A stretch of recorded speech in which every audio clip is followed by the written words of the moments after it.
Le livre de la Genèse, chapitre 26.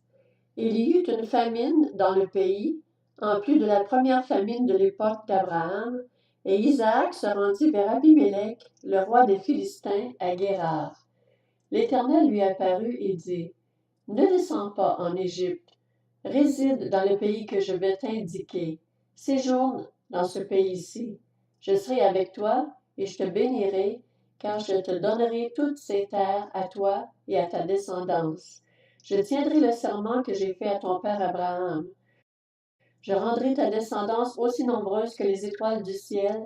Je donnerai toutes ces terres à ta descendance. Toutes les nations de la terre seront bénies en ta descendance, parce qu'Abraham m'a obéi et qu'il a respecté mes ordres, mes commandements, mes prescriptions et mes lois. » Isaac resta donc à Guérar. Lorsque les habitants de l'endroit posaient des questions sur sa femme, il disait, « C'est ma sœur. » Il avait peur, en effet, qu'il ne le tue s'il disait ma femme, parce que Rebecca était belle. Comme son séjour se prolongeait, Abimélec, le roi des Philistins, regardant un jour par la fenêtre, vit Isaac plaisanter avec sa femme Rebecca. Abimélec fit appeler Isaac et dit, « C'est certain, c'est ta femme.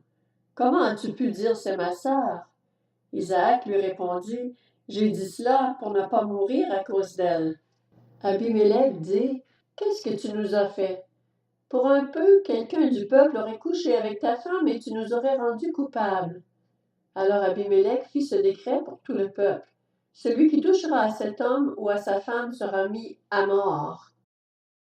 Isaac fit des semailles dans le pays et il récolta le centuple cette année-là, car l'Éternel le bénit.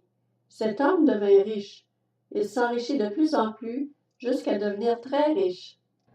Il avait des troupeaux de petits et de gros bétail, ainsi qu'un grand nombre de serviteurs. Les Philistins furent jaloux de lui.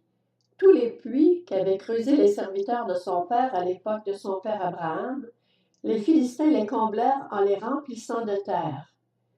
Et Abimélec dit à Isaac, « Va-t'en de chez nous, car tu es beaucoup plus puissant que nous. » Isaac partit de là et campa dans la vallée de Guérar où il s'installa.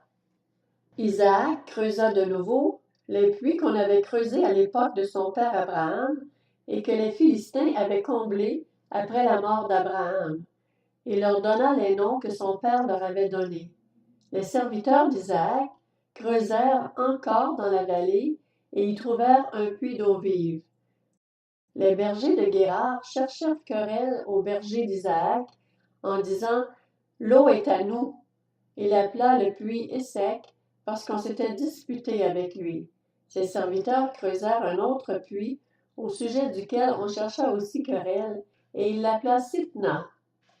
Il partit de là et creusa un autre puits pour lequel on ne chercha pas querelle.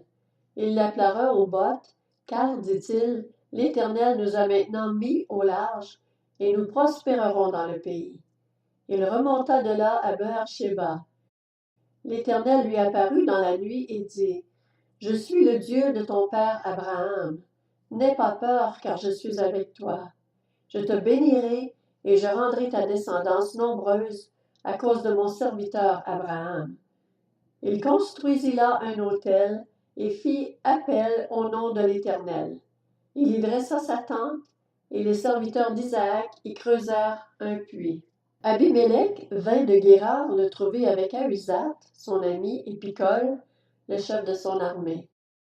Isaac leur dit, « Pourquoi venez-vous me trouver, puisque vous me détestez et que vous m'avez renvoyé de chez vous? » Ils répondirent, « Nous voyons que l'Éternel est avec toi.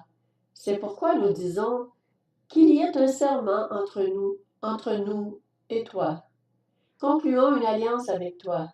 Jure que tu ne nous feras aucun mal, de même que nous ne t'avons pas maltraité, que nous t'avons fait seulement du bien et que nous t'avons laissé partir dans la paix. Maintenant, tu es béni de l'Éternel. » Isaac leur prépara un festin et ils mangèrent et burent. Ils se levèrent de bon matin et se prêtèrent mutuellement serment. Isaac les laissa partir et ils le quittèrent dans la paix. Ce jour-là, les serviteurs d'Isaac vinrent lui parler du puits qu'il creusait et lui dirent, Nous avons trouvé de l'eau. Il appela le puits Shiba. C'est pourquoi on a donné à la ville le nom de Beër-Sheba jusqu'à aujourd'hui. À l'âge de 40 ans, Ésaü prit pour femme Judith, fille de Beéri le Hittite, et Basmath, fille d'Elon le Hittite. Elles furent un sujet d'amertume pour le cœur d'Isaac et de Rebecca.